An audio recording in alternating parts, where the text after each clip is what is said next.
Hello, What Spoilers fans.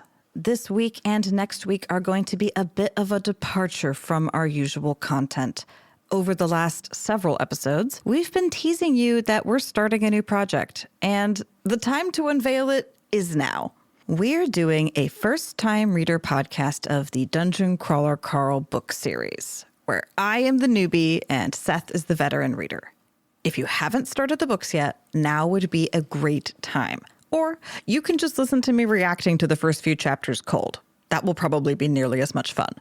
We hope that you enjoy this very un-Watt-like side quest while we get our momentum for the new year built up. And that you will join us over on the Podcast It Donut feed when that is available. That's right. You are experiencing the world premiere of our new podcast before literally anybody else is.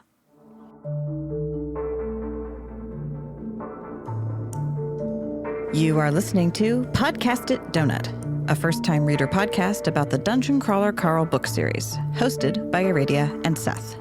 I am Aradia, the first-time reader who is crawling through the dungeon for the first time. And I am Seth, the veteran reader who is guiding the show. This podcast only contains spoilers up to where I have read in a given episode, which this week is chapters 1 through 2.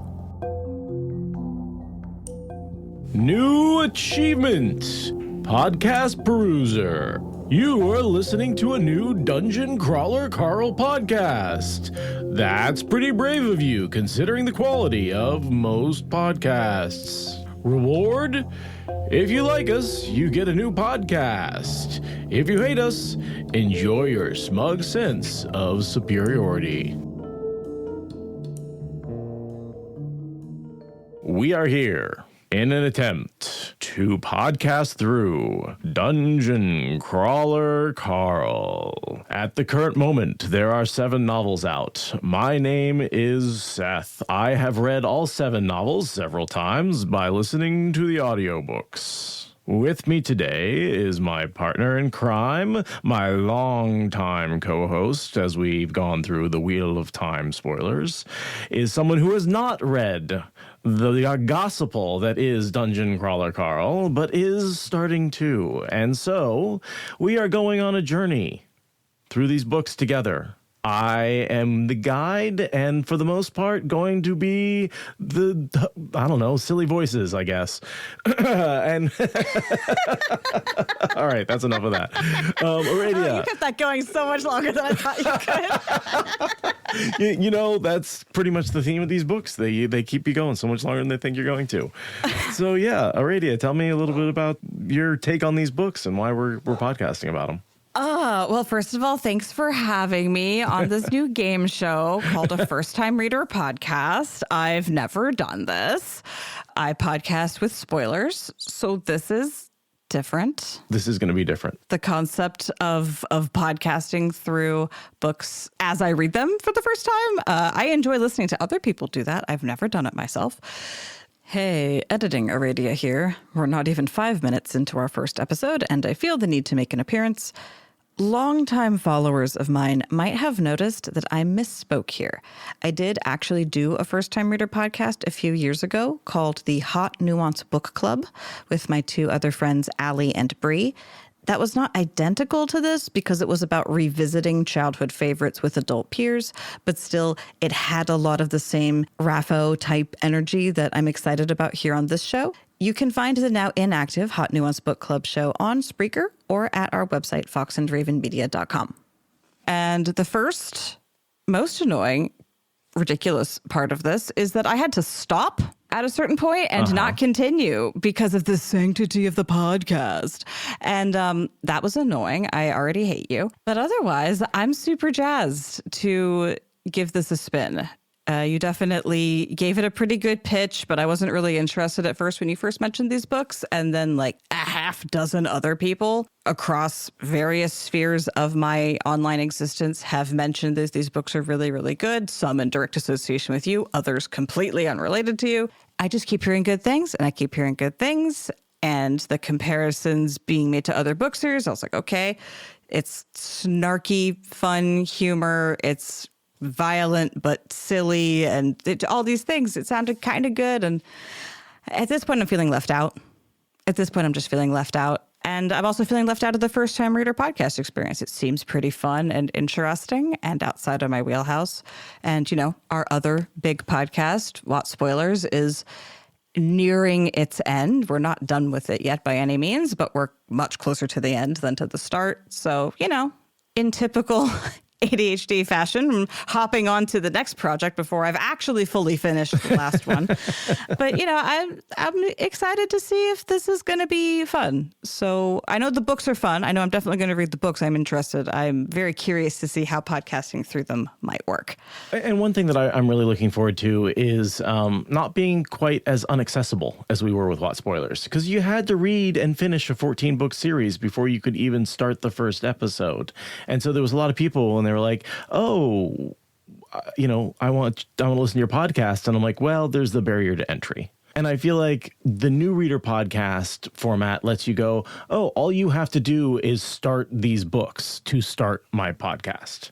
And that is just so much more accessible when you're trying to reach out to people and have them listen to you. So I like this format, and I'm really excited to try this format. I am going to try really hard to keep my mouth shut and keep spoilers to a minimum.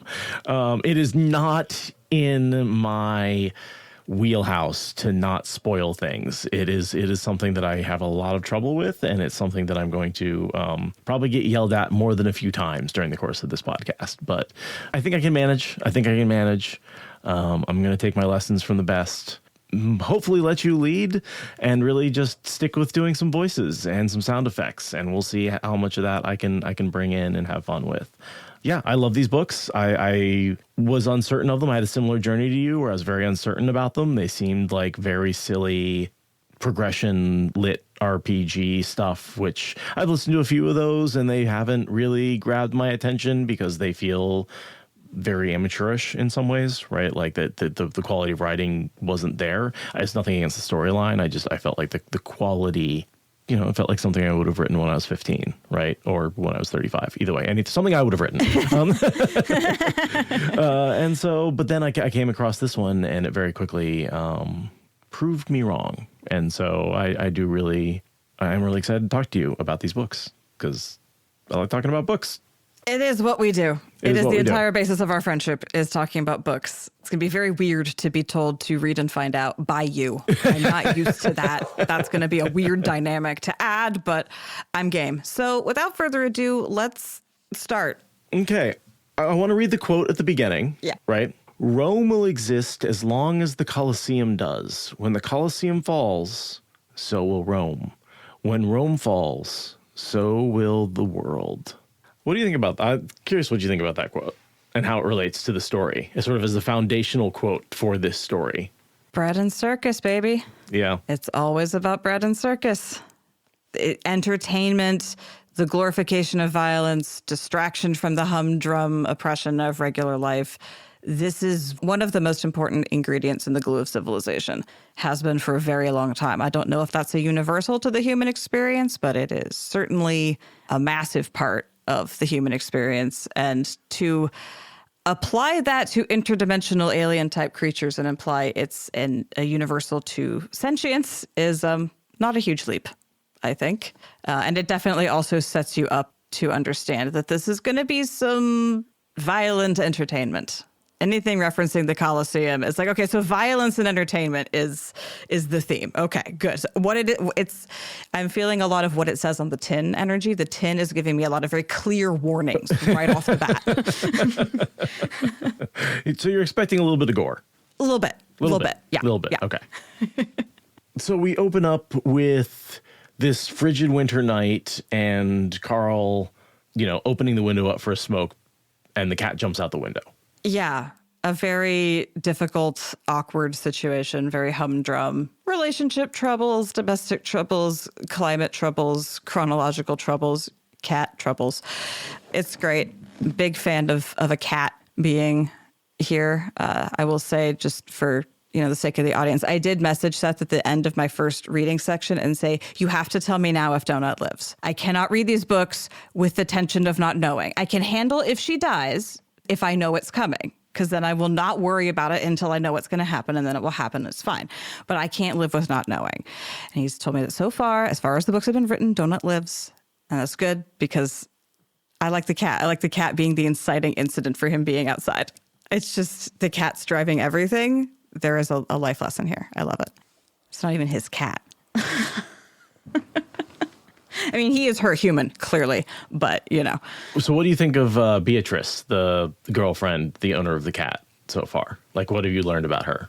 I learned that she didn't communicate clearly about proximity to her ex, and that is basis for being split up. I assumed she was just a throwaway world detail to just create world before versus world after. Now she's going to circle back around. She's actually dating the fucking manager of the game or something. Like,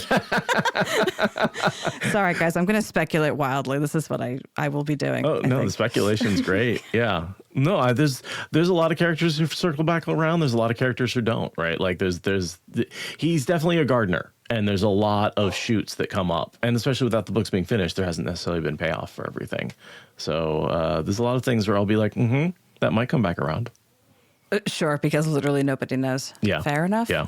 Fair enough. But I mean, he does stumble at the house wearing her shoes, chasing her cat. So it does seem logical she would come back around now that I think about it. But yeah, all we know is that he's already just cut ties with her.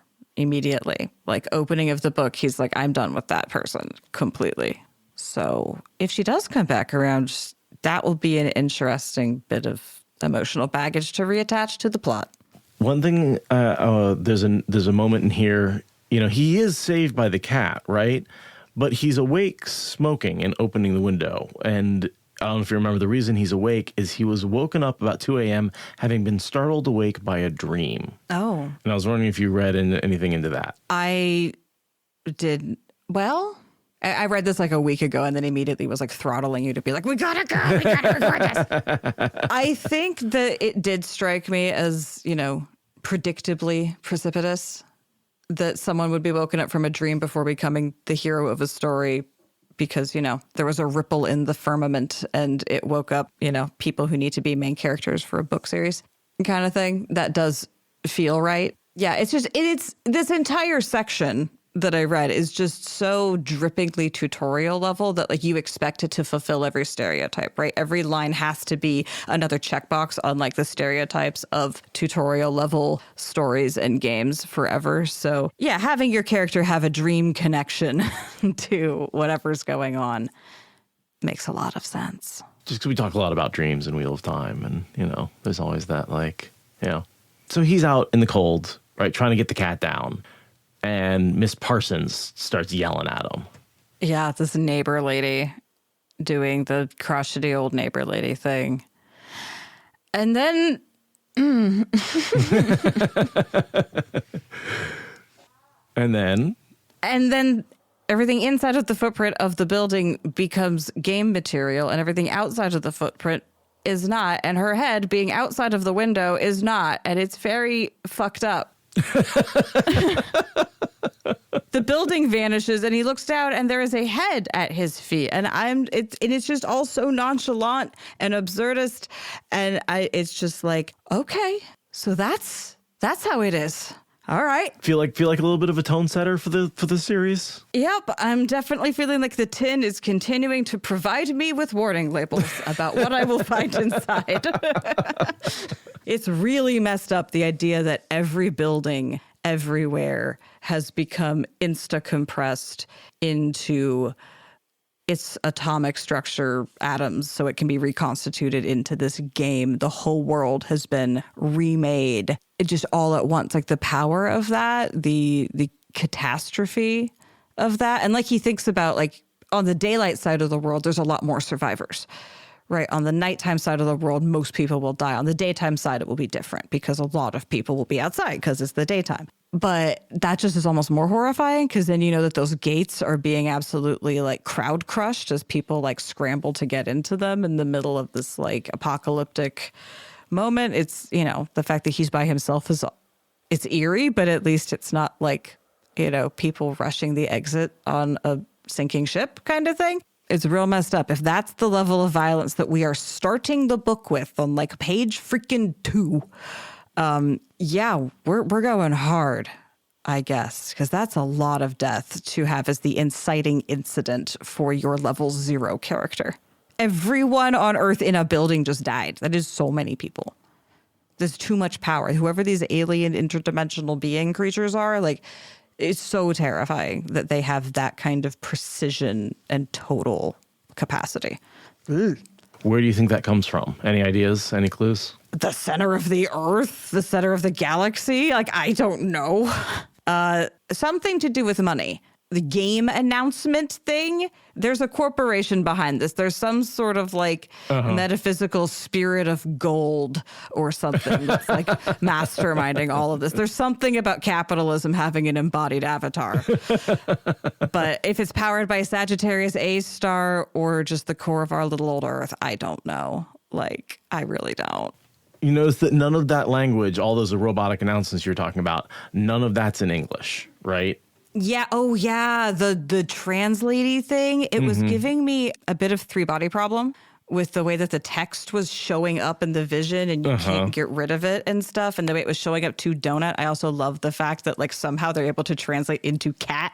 Like they're somehow explaining it to the cat and the cat like does not give a fuck. Like I think she understands more of it than anyone's giving her credit for, but also she's a cat. She's like batting at it. It's so funny. And yeah, not in English. So we have like a Babelfish TARDIS field or something going on. I'm just going to pull out all of the references I can to get through this. That's fascinating. Mm-hmm. And I will say the fish, and I think it makes it pretty clear, the fish beings on the walls, those are the aliens who are running the corporation. Right. I assumed so. Yeah. That's clearly it's impressions of who's in charge, because why else would those be there? This is not some sort of weird, like, culty, demonic god thing. This is a corporation. That is very clear. This is clearly the people in charge of the corporation. But they've got to be in his head to sort of there's something going on with, like, the ability to make things that he can see and change the languages he can understand, right? Like, there's something going on there. Yeah, the heads-up interface technology is amazing. For sure. Like, the whole, like, closing out windows and opening menus. And, like, it's gimmicky, but somehow it works. It's like camp.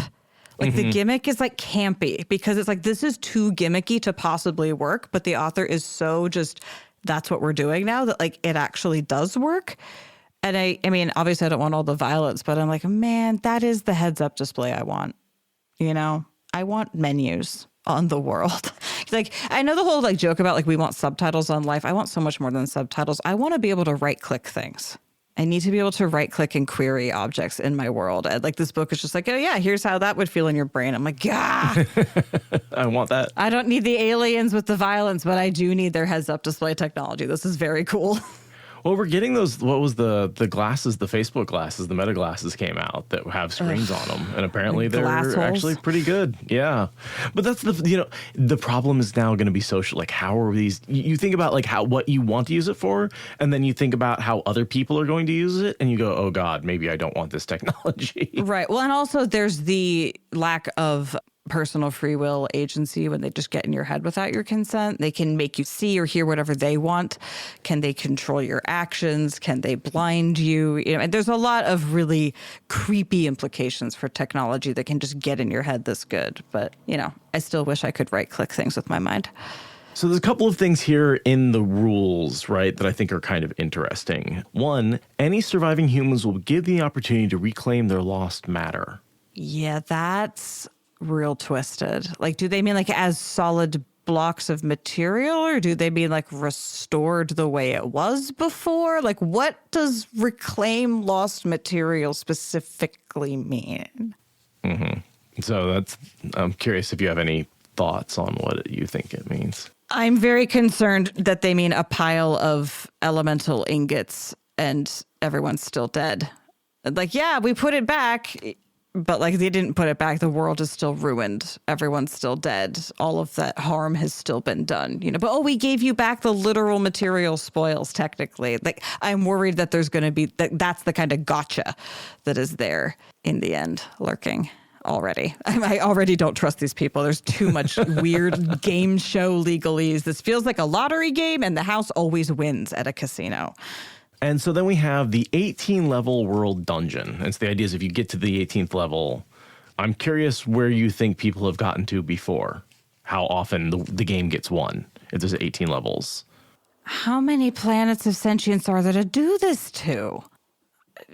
I mean, it seems like this is, like the 10,000th iteration or whatever. This feels like a pretty practiced routine. So I'm guessing it's very, very rare. I'm guessing it's rigged to be like impossible to actually pass the level. It's one of those gotcha games where, yeah, if you roll 10 natural 20s in a row, you win, but nobody does that. Not even Matt Cawthon, So I suspect that no one has ever won, and our hero is going to piss the aliens off something fierce when Donut, steals the prize out from under them while they're debating and doing their villain monologue at the end.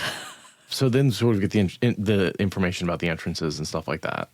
Yeah, which the whole 1 hour limit is, again, people are getting crowd crushed on the daylight side of the world. I mean, the daylight side of the world includes freaking India, right? All of Asia is on the daylight side of the world, if I'm doing my global geography right. So there's a lot of people who don't make it in because the crowd was too thick, is my thought. I mean, there are 150,000 entrances. Maybe. Well, and he also says the whole thing about you can see across the city a lot easier because of all the buildings being gone. So I guess it's easier to move across the landscape when all the buildings are removed. Hard to be crushed against walls that aren't there. Yeah, this is really bleak. It's funny. It's physical comedy. It is bleak. We are, again, 3 pages in. Additional rules come into play on the 10th floor. Now that's something, and I will say the book 7 has come out, so we just finished the 9th floor. Yeah, so that means that clearly people do get close to 18, right? The hope of actually beating level 18 has to be realistic enough for people to really try, which means clearly people pass 10 and feel encouraged because they're technically over halfway. Also, why 18? Why not 20? What base are we in if it's 18? Easily divisible by a lot of numbers, actually. Yeah, so, the fact that we're not in base 10, again, says this is not weird computers from the future. This is an alien because they're using a different base count than we are. And so sort of at the end of this chapter, he basically, he heads for the fire that he sees in the distance. Because he's cold. Right? He's not wearing he's wearing hearted boxers, a jacket, and Crocs. Yeah. He's literally as unprepared as you could be. And so even with the alien horror of it all, it's warm, good. And as much like a cat, he heads towards the warmth, which is also where the cat is going. Well, and he's carrying the cat. Yeah. So that was a really startling way to open a book, I'm gonna say.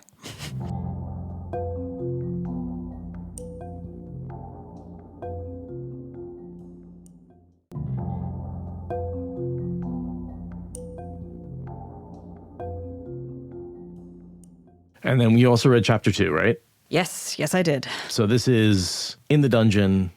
He's the city of 1 million people. He's the only one there.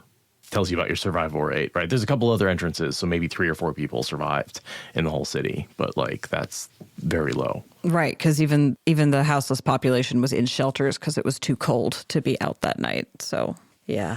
So yeah, this is where we get the information about the interface, which we've been talking about, how you can click the X's with your mind and get tool tips. There's a little tutorial pop-ups are going on every new thing. A new enemy shows up and he gets here's the racial characteristics, and it's straight out of a D&D source book. And again, it's so over the top that it's a campy level of good. And just tutorial shit after tutorial shit. I wanted to click X to fast forward through some of it. I'm just I get it. I played games. So I funny. It's so funny. Because on the page, I knew. So I'm doing the audiobook for this, and I know that if I was reading it on the page, I would be skimming a lot of this because I'm assuming in italics and different justification and stuff. So it'd be very easy to be okay, I'm just going to skim for the keywords because I know the gist of what's happening. But in an audiobook, there's no skimming for the keywords. You're going to listen to it at at one word at a time. And it's how it is. No, so he gets a couple. Let's go through the achievements. Crazy cat lady, which I love. He's entered with the first person to enter with a cat.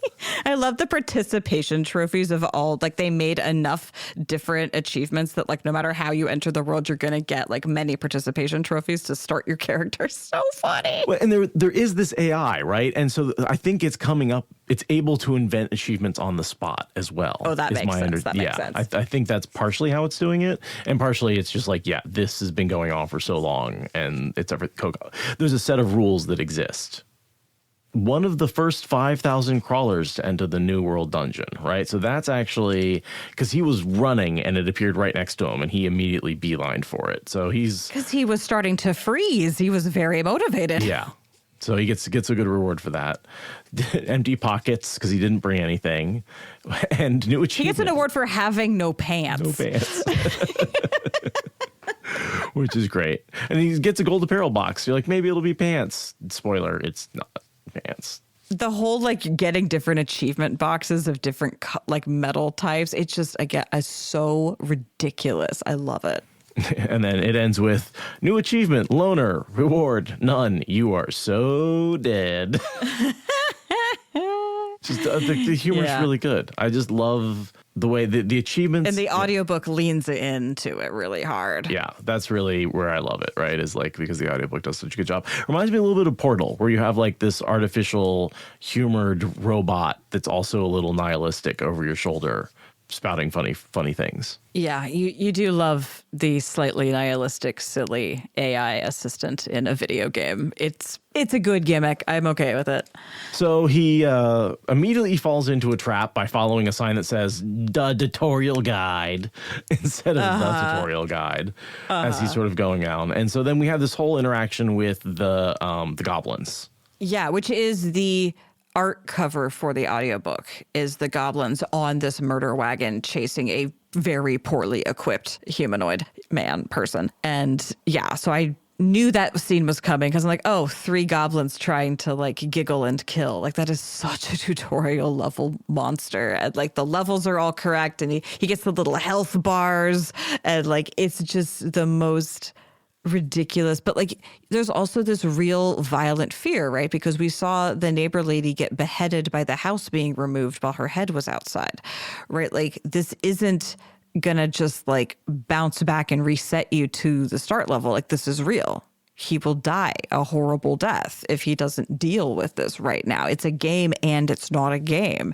That's the real whiplash of this section, is where it is both a game and not a game at the same time. It's a game where the stakes are real. Yeah. And the cat is just wandering through it like a little gremlin. And I love that for her.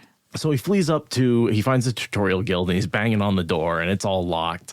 And the guy opening the door is like, what? You know, like, chain's still on. Right. He's like, they didn't tell me that we're launching a new dungeon. Like there's this whole bureaucratic like hierarchy, like fuck up. It's wild. Like, so on the one hand, this is an operation that works and has been done a bazillion times. On the other hand, it's a, kind of corner cutty bureaucratic profit making machine. And so the grunts at the bottom are not being properly taken care of or informed. Right. And yeah. So and there's already that little hint of like corporate incompetence going on right there at the beginning. It's starting to give me a little Hitchhiker's Guide to the Galaxy at this point. It's less violent, but like that level of absurdism of like this man is asking for his life. And the guy's like, man, I thought we weren't opening for another week. That is the kind of absurdity I expect from Hitchhiker. But it's like, you should be open, right? Like this is like, I'm not asking for I want to play if I'm supposed to play the game should be open and starting. Right.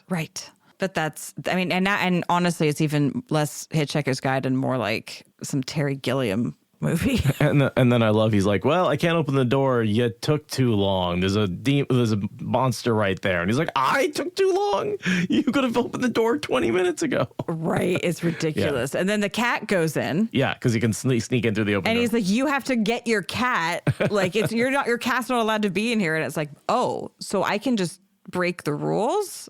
Yeah, it's really funny. I just love that the impudence of the cat is clearly the cat wandering into things and fixing the situation through just sheer arrogance is going to be a theme. And I love that for us. especially now that I know she lives, at least up until book 7. What do you think about his first murder, the killing that first goblin? Okay, so this was another moment where I was like, thank you for letting me know up front, book, what you are going to be from here on out. Because the way that he takes to the violence, both in terms of being capable of doing it and not being upset by it, and how graphically viscerally it is written, very video game. It's very video game. Like, but it's also like, oh, we're doing motor hobo. This man is a murder hobo. That is the kind of game type we're going for. Everyone's a murder hobo. I'm a murder hobo. You're a murder hobo. Everyone's a murder hobo. No shade. The only way to survive this game is to murder the things that come after you and gain experience. But coming from Wheel of Time, yeah, where characters spend books upon books agonizing about the morality of killing other people over and over and over again. And we deal with the fog and trauma of war over and over again. To then switch to this, where the man goes from never having murdered anyone, I assume, based on the opening of the book, he seems like a non-murdery person, to beating this guy to death, this goblin to death with his fists, with no remorse or anxiety or any of the emotions that I would expect from a Wheel of Time character, to just immediately switch into murder hobo mode like any 12-year-old picking up a first-person shooter is just jarring and also perfectly in line with the other feelings of tutorialness to it. But yeah, I won't say shocked. I felt like I was getting my expectations reset again and again. We are on like page 8 of the first book. I'm like, okay, I am calibrating. This guy is not going to be wrestling with the morality of getting brains on his knuckles. Cool. Good to know. Not what I'm used to from the other books that we podcast through, but I can handle this. That's how I felt about it. It was very, very expectation setting. And I will say, it doesn't mean he doesn't struggle with the morality of what he's doing sometimes, right? Like, sure. I know in the beginning it does feel like that, but like there's certain moments when like this callousness is addressed. I would hope so, given that we are so early on and you've given me the pitches that you've given me. But that was my feeling, was like, oh, that's where we're starting. That is the floor. Okay. But yes, I would expect this to get addressed at some point. Otherwise, there isn't going to be a lot to talk about if harder issues don't come up. Any thoughts about Mordecai, the guy in the cabinet? I know we barely had an introduction to him, but hint, he's a big character, yeah. Well, I mean, he's clearly the crusty old janitor, Italian grandpa, uncle, father figure who's actually got a heart of gold and is a big softie and is going to help our hero. But first you have to win him over and he's going to seem kind of morally gray, but it turns out he's pretty cool. That's the vibe I'm getting at this point. Yeah, I think you got that one pretty good. Yeah, that's not bad. Stereotypes and typecasting is going to give me some advantages here. I won't always be plot twists and unexpected things. Sometimes it's going to be what it looks like. And the, hey kid, you can't do this, is like, I've seen that character in every cool movie with an adventurer who's going to level up in a classic way. Like, he's going to be awesome and great, but he's also going to give us the hairy eyeball many times before we fully see the softy inside.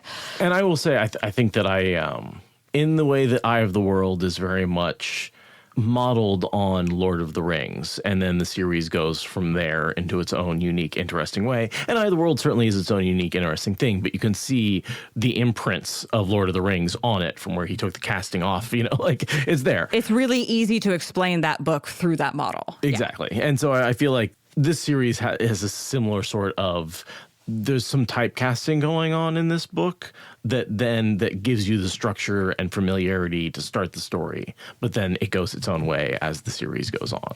Right. Which again was part of what I was pitched on for being like, okay, all right, I will power through the weirdness of the first book in order to get to the juiciness of book 4 or 5 and see where that world really expands and all that. Like, yeah, okay, I have the time to read. Okay. But yeah, so I think that's it for those first two chapters. that was actually a lot of fun to talk to you about. I enjoyed some of the speculation and the things that you said, and where you were right on and where you were way off. Both made me really, really happy to listen to. So I'm really excited to see some of these things evolve. I think we should talk about how much we want to do in each episode. These are pretty short chapters, and I feel like we could plow through a good amount of this. You know, we've done the 1 or 2 chapters per episode in Wheel of Time, but I feel like we could do bigger chunks here and talk about it in a little more generalities. But that's something we have to work on and decide. But I really like that. Yeah, I think that this was a really good first bite to just get me, my little toesies wet and get this conversation started. But yeah, I would like a larger reading assignment for the next episode, please. Yeah. Yeah, this was really fun and really interesting, seeing you hold yourself back from correcting me or confirming me or whatever. This is going to be a different dynamic, but I do enjoy getting to speculate rampantly without needing to be right. That is definitely a bit of freedom. I did have that on Hot Nuance. When I was doing Hot Nuance with Allie and Bree, I did get the experience of getting to speculate without worrying about being right. But doing it in the arena that you and I have created with What Spoilers is a whole different ballgame. But I think it's fun. I think it's interesting, and I'm excited to see what happens next.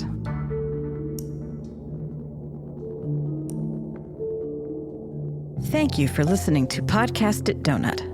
Support us on Patreon for ad-free episodes at patreon.com/podcastitdonut. This podcast is a production of Fox and Draven Media. For more podcasts from Fox and Draven Media, visit our website, foxandravenmedia.com.